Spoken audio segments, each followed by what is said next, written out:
Saturday afternoon இன்றைக்கி கொஞ்சம் டிஃப்ரெண்ட்டாக பாலக் பன்னீர் பராத்தா ட்ரை பண்ணேன். பார்க்கலாமா ரெசிபி?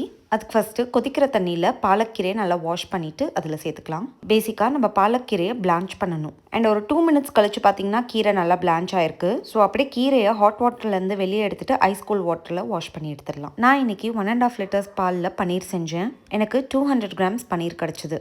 நெக்ஸ்ட் ஒரு மிக்ஸி ஜாரில் நம்ம பிளான்ச் பண்ணி வச்சுருக்க பாலக், 6 பச்சை மிளகா, 200 கிராம்ஸ் பன்னீரை ரஃபாக அப்படியே கையிலேயே உடச்சி சேர்த்துக்கலாம். அது கூடவே 2 ஸ்பூன் இஞ்சி பூண்டு பேஸ்ட்டும் சேர்த்துக்கிட்டு இதை நல்லா பேஸ்ட்டாக அரைச்சி எடுத்துக்கலாம். அடுத்து நம்ம அரைச்சி வச்சுருக்க பேஸ்ட்டை ஒரு பெரிய மிக்சிங் பவுலில் சேர்த்துக்கலாம். தேவையான அளவுக்கு உப்பு சேர்த்துட்டு 3 கப் அளவுக்கு கோதுமை மாவை சேர்த்துக்கிட்டு நல்லா மாவை சாஃப்டாக பிசைஞ்சு எடுத்துக்கலாம்.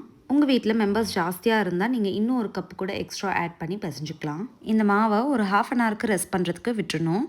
இதுக்கப்புறமா நீங்கள் ரெகுலராக எப்படி சப்பாத்தி தேய்ச்சி எடுப்பீங்களோ அதே மாதிரியே சப்பாத்தி பண்ணிக்கலாம். நான் யூஸ்வலாக ட்ரையாங்கிள் ஷேப்பில் ஃபோல்ட் பண்ணிட்டு தான் செய்வேன். அது கொஞ்சம் லேயர்டாக வரும் அண்ட் எங்கள் எல்லாருக்குமே அது ரொம்ப பிடிக்கும். ஸோ இப்போவும் அதே மாதிரி தான் நான் தேய்ச்சி எடுத்துக்கிட்டேன். இதுக்கு எண்ணெயோ நெய்யோ இல்லை பட்டர் எது வேணால் உங்கள் விருப்பத்துக்கு சேர்த்துக்கலாம்.